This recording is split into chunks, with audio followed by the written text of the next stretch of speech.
Hey guys, welcome back to Inside the Ride by MyWhoosh. We're 12 months on and we're again very lucky and very happy to be sat here with the legend himself, Tadej. Thanks for joining us here again. Thank you for having me. It's been an incredible year. Yeah. This is back-to-back double, Tour de France Worlds, 5 Lombardias, Strade Bianche for the third time. That was also back-to-back, I think, the last time. Looking back over this year, what was the standout moment? What's that moment that you're like, I did that? It gives you goosebumps. I don't know. I guess the Tour is the biggest, no? The biggest race, the biggest goal of the team, of the riders. And the way that we managed it as a team, it was so beautiful. And yeah, for sure, I will never forget the moments from the Tour. And but yeah, personally also, I cannot forget the World Championships. It was pretty amazing. And to defend the title was I put myself under pressure, so it's been a big goal for me also there, and big highlight. I know we want to dive a little bit deeper into both of those things and some of the other races, and we've had long chats the last couple of days on what was the favourite stage, your favourite moment in these races from a fan's point of view and a spectator point of view, if you like. You know, your name's up there with the legend of Merckx, Hino, Fran Prévost, you know, these heroes, and what you did with the double back-to-back has never done before. I think you were just on about the question, you know, you were asking pre-show there about, you know, being up there in that legend status. And I know it's not always maybe a comfortable subject to talk about, but, you know, you think it's up there with incredible names. What we were talking about earlier when we said that, you know, cycling and Tadej are always going to be hand in hand. There's no forgetting now. It's so far the results and the atmosphere and just the way people feel about what you do. I think it's not even so much about the wins. It's the way it's done. It's the way that you are as a person as well. People certainly gravitate and you find over the years that, you know, the more people win, sometimes the more people can turn, but that doesn't happen. It's that Tadej just it's a snowball effect. It's just bigger and bigger and bigger, and it's great for us to be a part of it. It's great that you're here to talk to us today, and we'll go through a few of those things. But you're really here because we had some competition winners that came out. We had the Chasing Tadej competition on MyWhoosh, where people came on and they rode a couple of events and they were put into a draw and out they came. We've had a great morning, haven't we? Had breakfast, We had a live ride. It was amazing, good breakfast and nice riding here for like around 40 minutes. We've been on rollers. It was my first training back maybe. First training back, yeah. I sweat a bit and it was nice to see all the winners of competition and also all the riders on MyWhoosh. It was actually pretty cool, yeah. Yeah, it was cool. We had a few people asking questions and things, but I was sneaking, having a look, and you were just cruising, looking around, answering questions, and it was still 230, 240 watts, which I thought was a little bit interesting for the first trainings back. But it's fantastic to have you a part of it. But I suppose just talking about the season and looking at what happened, I might start from the finish and we might work back a little bit, and we talk about, I suppose, World Championships for me. I was lucky enough to be over there in Kigali and watch what happened. And certainly we can dig into the race, but the people, the region, the atmosphere, it was amazing. It was one of the best places and times I've had. As somebody that was racing, how did you feel about it being in Africa? Yeah, it was definitely an experience. I've been there for around 11 days, I think. I did the time trial and road race, and I really enjoyed, especially after the time trial. I did some long trainings in this, and I see quite a bit of the country on the bike, and it was pretty cool and amazing to see.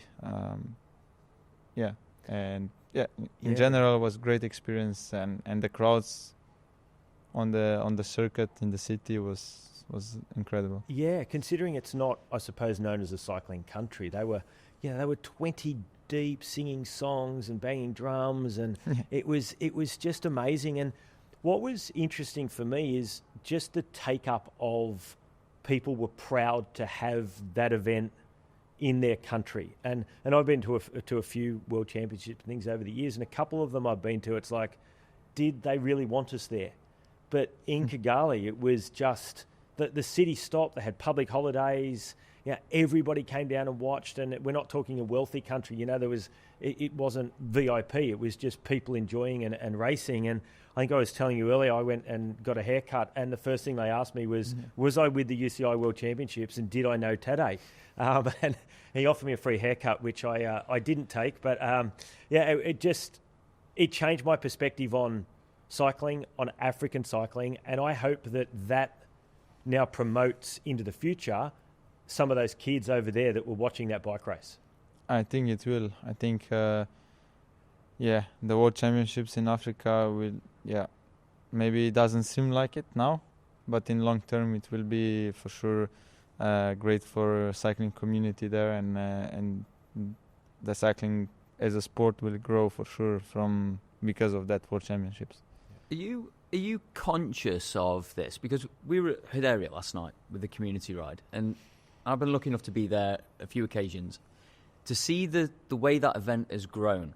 To see, I've ridden there every day, I think, for the last 2 weeks while I've been here, and we see so many Tadej jerseys, UAE team jerseys there as well.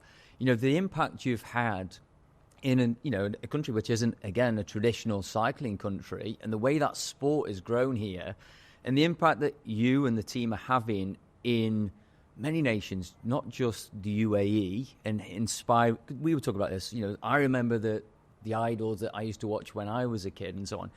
Are you conscious of that impact and the way you're sort of inspiring the next generation? Well, it's not. I think. I mean, first time I've been here was 2018. Also in October, we had some community rides, but it didn't look like yesterday. It was nothing. I was like, all right, what we're doing here now is like 10 people came and it was nice, but every year we came back, it was bigger and bigger, and then we start making this event as a tradition now, and it's just every year is more people coming, and it's not just us riders that make it bigger, but just all the sponsors, all the team, and also you guys are for this thankful for this, and that so many people are coming on the bike now here in UAE, and it's really good to see. And every year we come back, it's a reminder that we're doing something good. What about back home, in Slovenia there? We've seen this other young rider that was in the press this week, Jacob. I'm not going to try Jacob's surname because I'll probably get it incorrect, but I think he's with Bahrain right now. Jacob. Jacob. Every time we have this debate. We have this debate. But it is, we're seeing more and more riders come through. Again, and I saw you got the ride that you had over and back home recently as well. And again, just to see so many people and young people on the bike, you must be having an impact there as well, right? Yeah, when I started to get involved in Pogi team, it was quite big boom.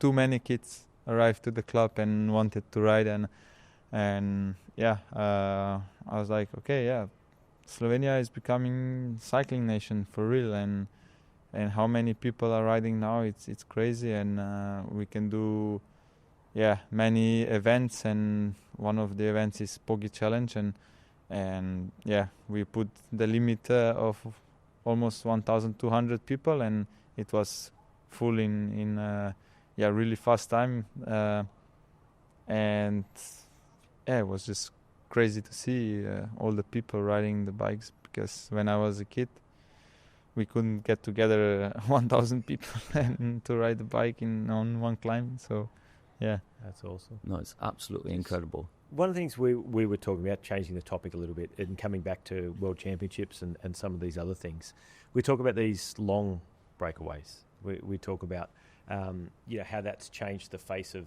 the sport. It's going to get to the... Can you sorry, you can remember we sat here 12 months ago and you just come out of the World Championships 24, and I remember you saying, that's the hardest race I've ever done. That's the most tired I've ever been on a bike. Yeah, we were saying, well, but then that kind of defined 2025. Yeah, it does. Yeah. I think, the Zurich World Championships was for sure some point in my career that we see what can be done on the bike and in the race, and different style of racing now, especially after that World Championships. Yeah. So what was that? Was that you might tell me it was a number of things, but was that numbers? Was that science led? Was that, is that giving you the confidence, to then, Strada Bianchi, the European Championships a couple of weeks ago, the Worlds, these long solo attacks. Was that moment at the end of 24, what changed that this has sort of been the story of 25? I think I saw that it's possible, and there is less chance that I screw up because of the tactical decision. So as the harder the race it is, the better chances to win the best rider, the strongest legs. So if you wait until the last 200 meters of the race, there is a big chance you get beaten by if there's a group. So it's always you need to find a way to come alone to finish, because that gives you certainty that you can win. And is it based on, is it going in with a plan? Is it how I'm feeling today? Is it, this is what's going to work? Like, how does this come together? Because to me, it looks like it's time to go now. Yeah, but no, we do plan. We also, the teammates are crucial. The parcours is crucial if it's hard enough to do this, because if the parcours is easy for 200 kilometers, you cannot go 100k to go. It's almost impossible. And you need to plan where to make the race hard, and where could be possibility to arrive to finish line if you go alone. We saw in Amstel Gold Race I failed, but it was just the racing instinct. It was not really planned to go so early there, because we knew that it's hard to arrive from 50 kilometers to finish solo. So this was just following the attack there, and then in the end we could see that in Amstel maybe 50k to go on the attack is not the best idea, but you need to prepare the attack always in the right way. And when you're out there, right, you've got a gap, you go, all right, I've got an hour and a half, 2 hours of this to go. Is it a matter then of is it on feel? Are you looking at numbers? Are you worrying how far back they are? Are you thinking, well, if they get across, that's okay, because then there's three of us and it's just a 3-up finish? Like, what goes through your mind? 'Cause you've got a long time to think out there, right? You're alone. Yeah, the biggest worry is the gap. You always want to hear bigger and bigger gap, not lower and lower. This is the big thinker. But also you watch the power and compare to your feeling, and always think how long is still to go. And you always need to think about, if they catch me, how tired are they gonna be, who is there, so. And the harder the race it is, the guys chasing you, they always also need to go pretty hard. So even if they catch you, you're pretty equal tired. Yeah, watching Kigali, I felt it was a little bit like that. You had a good gap. It was about a minute or so, and Remco was doing 90% of the chasing behind. So to me, it was, well, if something happened, you punch it or whatever, and they got back, he was still going to have been on his limit for as long as you had been on your limit, right? That's why it's good to be, when you know there's not many guys behind chasing.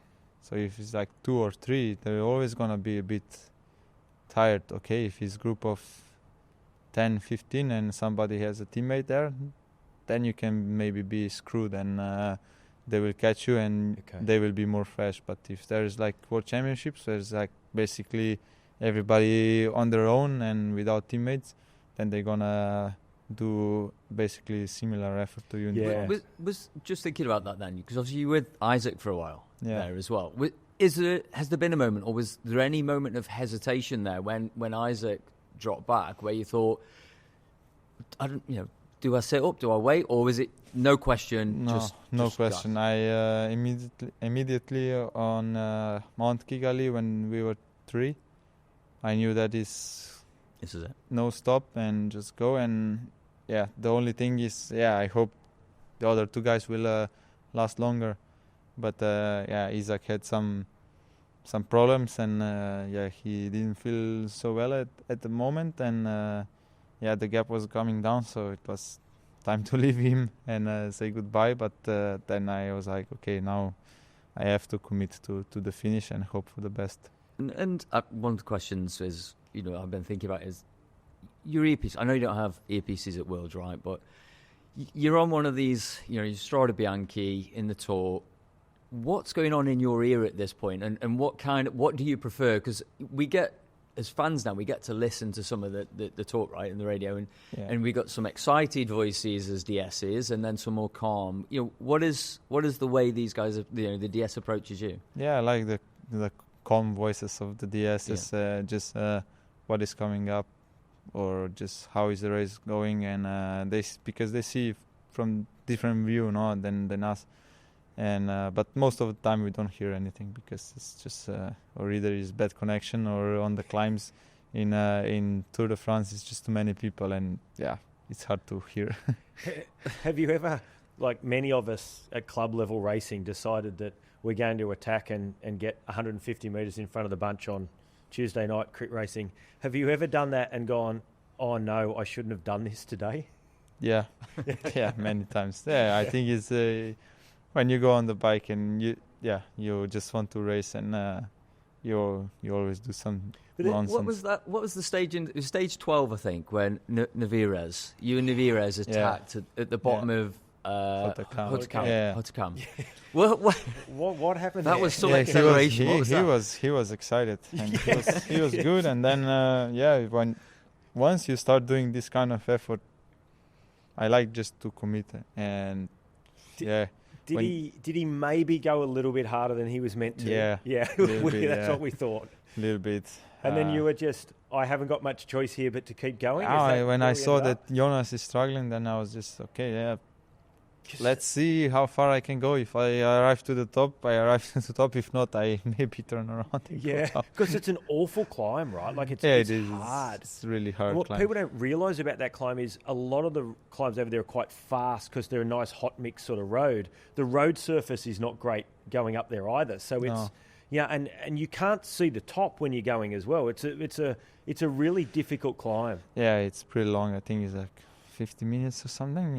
It's a really long climb, and it's tough. It's a tough one. That day sort of really set up the tour, didn't it? Yeah. From then on, this is Tadej's world from here, and everyone else is just playing in it from then on in reality. Yeah, I think that was the crucial point from all the riders, that there's gonna be tough to finish to change things. Of course, you can wait for a bad day, which happen often, but you can only hope for a bad day, or that you or the competitor have such a great day that they can make difference. But I think, and with the big gap that you got from there, was it a matter then of actually trying to hold back and not putting yourself in a vulnerable position, or was it just still normal racing, seeing if I can gain more time? Well, there was still the mountain time trial, so there you still need to, at least in my mind was like, I still have to show that I'm the best. Even if the one day before was Hautacam, I still need to prove that which you did. You were pretty dominant there. Exactly, and then from after the time trial was just controlling everything and thinking to arrive pretty safe to Yeah. pace. And then you go and knock out the fastest ever ascent of Von 2 days later, maybe 3 days Yeah, later? no, Was it it was- 16? Anyway. I don't know. Yeah, but yeah, that was fault of Visma. They pushed us. They did really good tactics there. In Mont Ventoux was really brilliant teamwork, and that's why we went so freaking fast. Yeah, it was funny watching that, and as you say, hats off to them because they really they went all in for that, didn't they? It was they didn't, and that's what we as fans want to see. Yeah. No backward steps there. They went in. They thought we're either going to win or come last here in a way like that, and that's what they did. They threw everything on it. And we don't see that a lot in cycling anymore. It's a lot of it's managed. Oh, we'll take second, we'll lose 4 minutes or whatever. But they really got on the front foot, and they went. It's death or glory, I suppose, that day. And it looked like a absolute battlefield for you out there. Yeah, for me, I had to fight pretty hard on Mont Ventoux, but really hats off to them how they prepare for one stage, and they always seems to execute it pretty well. I mean, even if it's not the result they hope for, it's just like it showed great teamwork there and commitment also. And next year we've got Alpe d'Huez back. Yeah, the tour. Special. I also want to ask about the final day of the tour. Obviously, we're going back to the Champs-Élysées to sprint finish, or no? We're staying. What we had this year. We're staying. Yeah, it was announced the other day. Yeah. All right. What a stage that was as well. I know. Yeah, I mean, if they wouldn't neutralize the times, it would be messy. Yeah. But because they neutralized the times of the GC, we got a really nice race. Otherwise, I think it wouldn't be that nice. Yeah, it's an interesting one, what you do or don't. I've read lots of different articles and opinions on it, but it's always been that celebration day, and they sort of took that away from the fans and the riders from the celebration, but then they, I suppose, brought in there's more racing, which is what, maybe is that what the TV wants to see? I mean, I don't know. Anyway, the celebration always goes a little bit at the start, no? At the first hour, like you go to the cars, you talk to everybody, take photos with the team, you speak to all the riders, and then is always a race. Even if it's sprint, you don't celebrate that much on the circuit in Champs-Élysées. It's hard circuit anyway. Even if you don't go through Montmartre, it's a tough one, and you need to be focused like 100%. But now with this kind of circuit, we still had a celebration before, and because they neutralized, you could be like chilled or go for it. So you had maybe half peloton saying, okay, we just chill out and ride to finish, and the half peloton racing all out, and you still get the same result. Yeah, okay.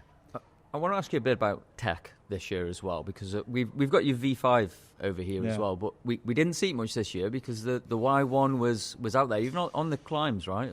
Man, it's just we got two options this year, and V5 is not that much different from V4, and Ypsilon Y bike is just something new to us in UAE team, and once we started riding it, we saw that it's pretty fast. And now these days we go always on the climbs like more than 25 per hour, even 30, and you need the speed, right? and the Y is pretty fast. Even though it's a bit heavier, I think if we work on that bike in the future, we can bring it down the weight, and then you make one ultimate bike that rules them all.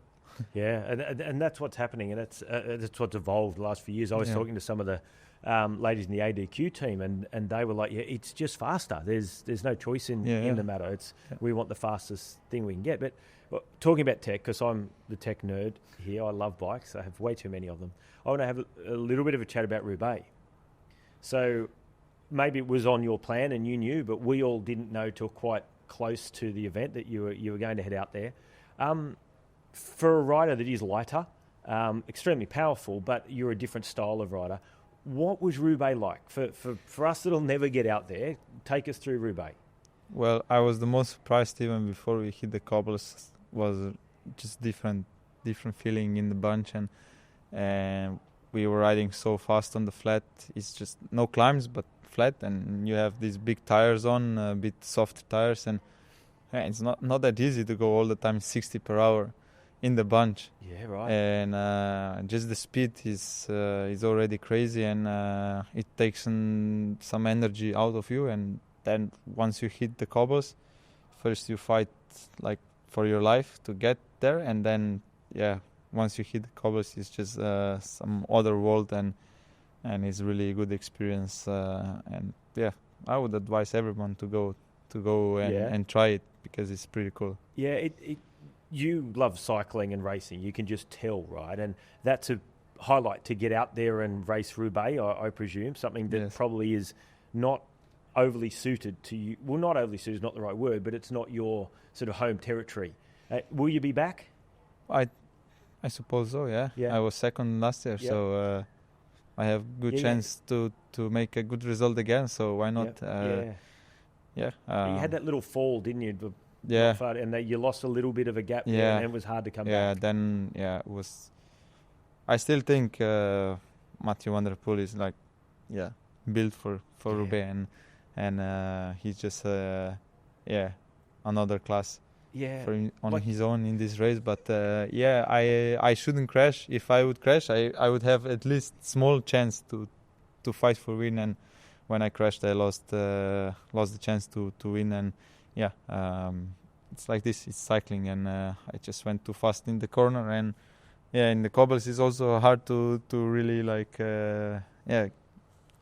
get the thing braking and turn. So I was way too fast there because it was tailwind and we were flying, I don't know, 60 or something. It must be really frightening. Like, I suppose it's what the whole peloton does all year. When Tadej attacks, it's like, oh no, here we go again. But you're in Roubaix, and you've got this big giant of a guy who seems like just this animal across those cobbles, and you look up and he starts attacking Van der Poel. It must be like, oh no, not again. I feel like this. But it's pure racing. Roubaix is pure racing, and I think one of the hardest races I've done. In terms of numbers, I think was mentally, physically, it's got it all right. And the team did really well. I think Florian or something got fifth in the end as well. Florian is brilliant. And Niels was there also a long time. Then he got puncture, and if you get puncture at the wrong time, it's unlucky. Sometimes you can get back, but I think this year we were going from so far from finish, like all out, that the race don't get back together ever. Yeah, okay. I mean, we've spent a lot of time talking about your individual results this there, but look at what an incredible team results. Was it 90 plus 97 victories? You're surrounded by such incredible talent of, the results across the board, young talent as well that we're seeing coming through. Yes. It must be an incredible atmosphere within the team as well. Yeah, it is. I just love going back to races and training camps with the team because the atmosphere is so good, and I think this also helps us to win so many races because everybody know what to do, and everybody is more or less enjoying themselves doing that, and we got good structure, and we obviously have also big engines, but there's many big engines in the World Tour, but they don't win as much as some of the other riders. It takes more than just a big engine. And the interesting thing is everyone says, it's the best riders, it's the best whatever, but and the Mapai Super Team back in the days is the record that I presume got broken, but it has to be a team thing. If the team doesn't work together, all the best athletes in the world in one team usually don't work that well. And UAE and Bernard Cosnefort is here today, the new recruit, and I was chatting to him, and I said, "What's your first impression on the team?" I said it must be very different being around. So at least he goes, "It's just the way everybody holds themselves, and everybody seems to be working together."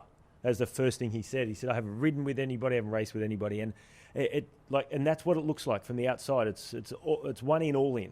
Yeah, it is. Yeah, it is. It's really I don't like to say it's a family, but it feels like it. It like we come here to this camp every year, and you can speak to anybody, and you feel like it's your closest friend, and we have really good relationship, and I think that's what makes us good, and that what makes us also from outside such a nice team, I would say. Yeah, it must be critical to success though that you've got, because it's a long season.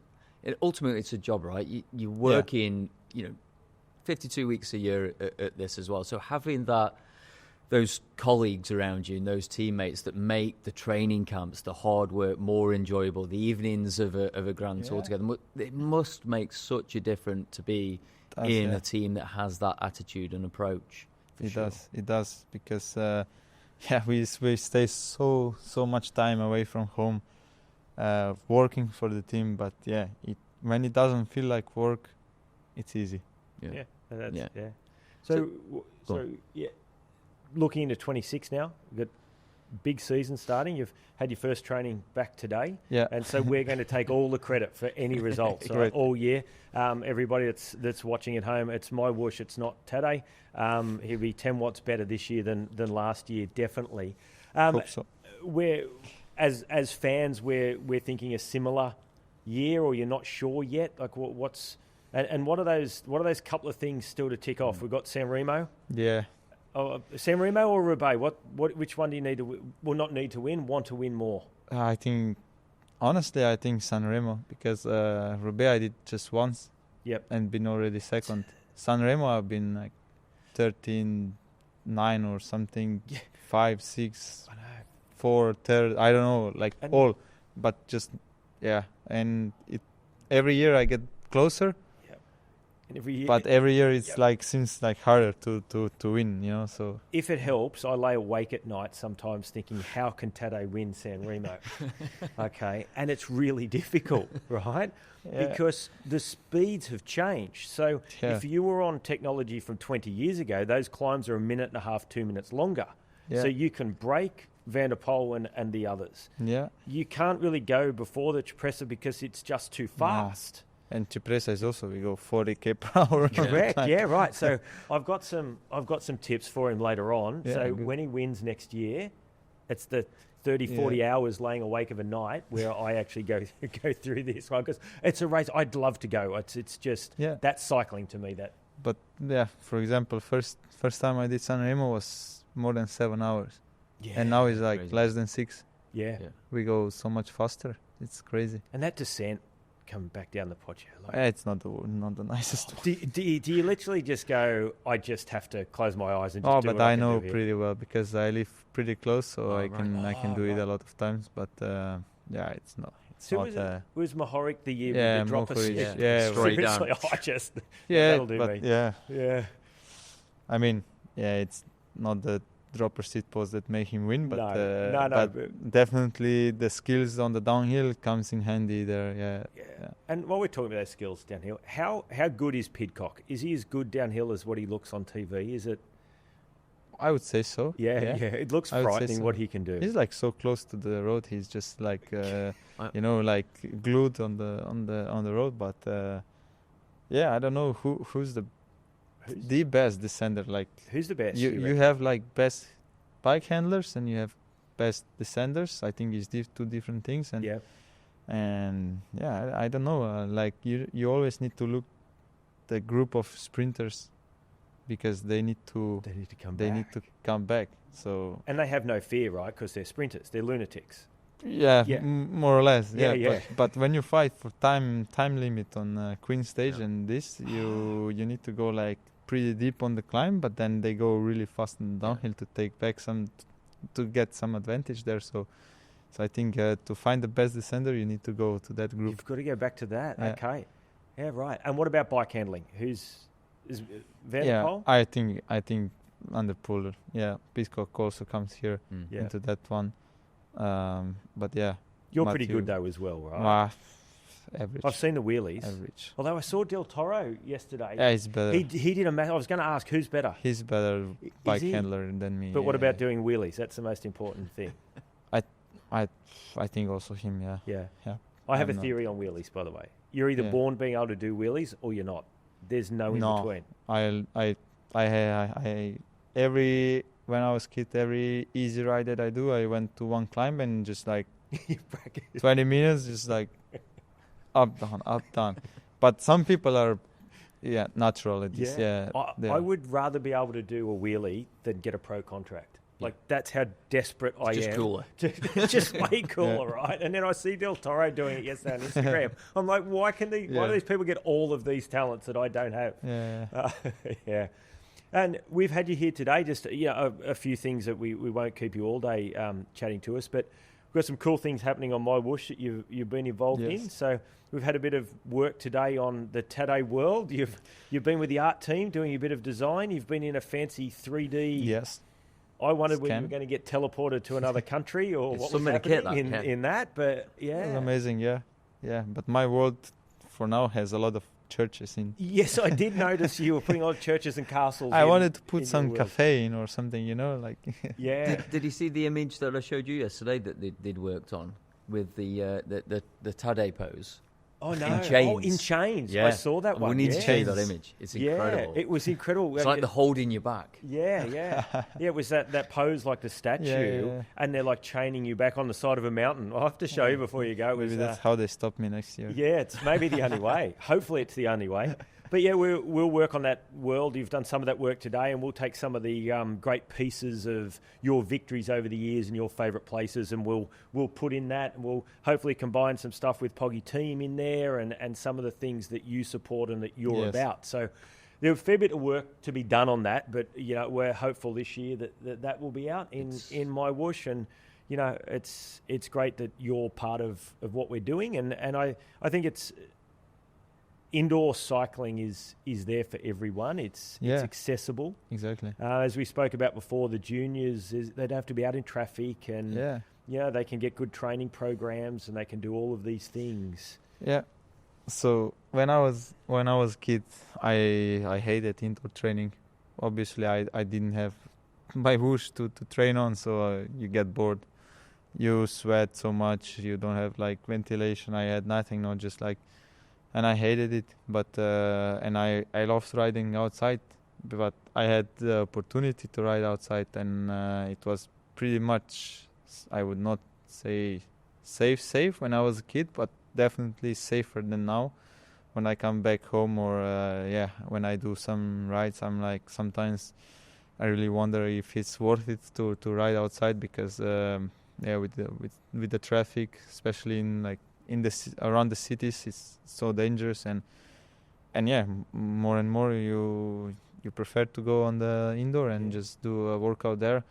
And in the winter in Europe, it's also just pop on a home trainer and do a great session. You don't need to freeze in the cold outside. But so in the past years, I changed my view on indoor training, and it's not that bad as I thought. For those of us that do 6, 8, 10 hours a week, the benefit we can get out of riding indoors is way more than going outside. By the time we get changed and do all that, and 1 or 2 rides a week with your mates and have a coffee is great. But if you want to really get your training sorted, because like we speak before, if you're in Sydney, and you want to do, you have in your day 1 hour available to train. To go out on the bike and do 1 hour, it's like maybe you don't even get so much out of it. No, you just stop at traffic lights, start again, and 1 hour is pass like this. And indoor, in 1 hour, you can do a lot. You can do a lot. If members of our community have got that 1 hour, maybe they've got 3 sessions a week. Focus on that hour. What's the one thing Tadej would say that they should do within that hour?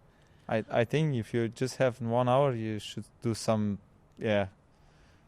sprints are the best to do, and some VO2 max also, if you're into it. Yeah. But if you don't want to suffer, just do some zone 2 ride or something to sweat out a bit and have fun. Yeah, you've got to get out of zone 2.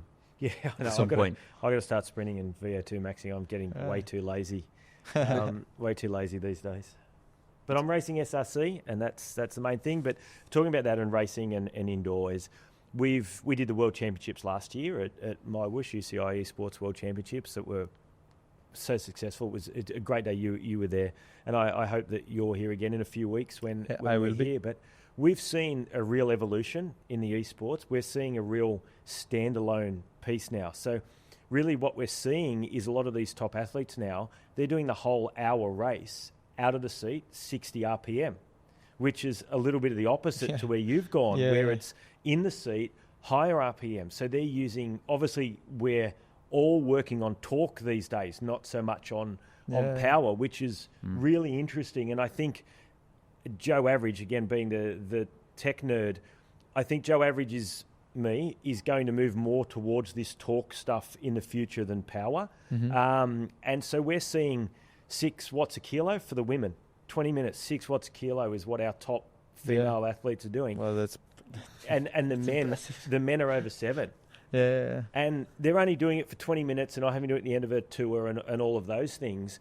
But they've found longer cranks, out of the seat, 60 RPM. So Kate McCarthy, the female world champion, she only trains out of the seat. She only rides indoor out of the seat, right? So we're getting a new piece of cycling.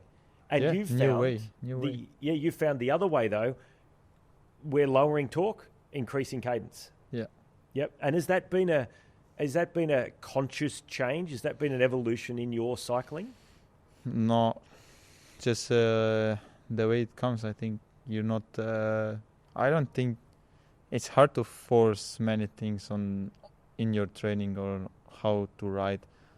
Most of the things have to come naturally. You can force and learn new things, but you cannot do too many things at once. So, but the way you're riding normally comes naturally, no? Yeah. Okay. So because you're further forward than probably ever have been, shorter cranks. Yeah, maybe. Yeah, the position on the bike changes a lot. Yeah. I knew you would go down a technical route of conversation there. Tadej, I really appreciate you here again. We've done a lot of talk about the racing and the future as well. I want to ask you a few questions as we start to wrap this up. We've got some rapid fire stuff to ask you as well, but I want to ask you a little bit just before we get to that point about life off the bike. You know, when you're at home, you've got time off the bike. You know, what is Tadej doing when he's not on the bike on a Sunday? Well, I like to sleep in.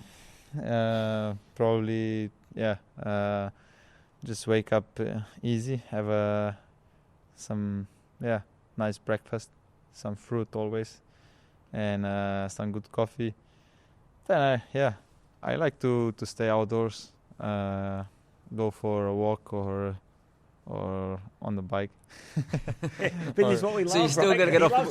This is what I love about Tadej so much is he just loves riding his bike. Well, even in the off season or rest days, no, like why not? Yeah, just go on. If it's good weather, just go on the bike, sit down for coffee with friends, and just come back, have a nice lunch, and then in the afternoon you do whatever you have to do, and also chill out, go for some ice cream. It's always a good idea. But nothing crazy really. And what about then? You know, we've used thrown a lot of big names out there, and you know, your name is up there with some iconic names, not just in cycling but in sport in general. What or who is the one thing that keeps you grounded? Oh, I think my girlfriend Ushka. She keeps me grounded pretty well. Yeah. And my parents. It's always the mum or the girlfriend generally. Yeah, my parents also. They, whenever they come to a race to see me, it's like, they let me know by the presence that it's better to be just grounded. Yeah, awesome. Some rapid fire stuff, I think, Matt, before we wrap this up as well. And I did ask you this question earlier as well, but the best wheel to follow in a crosswind. I know you said several names last time, and he's hesitant to tie it down to one name, I think. Is it teammate's wheel? Any teammate's wheel. Politically correct. That is good. Nice. On the flat. Yeah. Not J Vine. Not J1. No, I actually He's all right? Nah, I don't know. No. I think he's no, in the crosswinds you need to trust the people that can read the race also, and the crosswinds you need to feel and to read when it's gonna happen, and you need to look the other teams. Okay. Because if my team starts the crosswind echelons, I can follow Jay Winesville. It's okay, because we know when we're gonna do it. But if some other team do it, you always need to be really careful. And I maybe meant Javon because he was smaller rather than Florian. But yeah.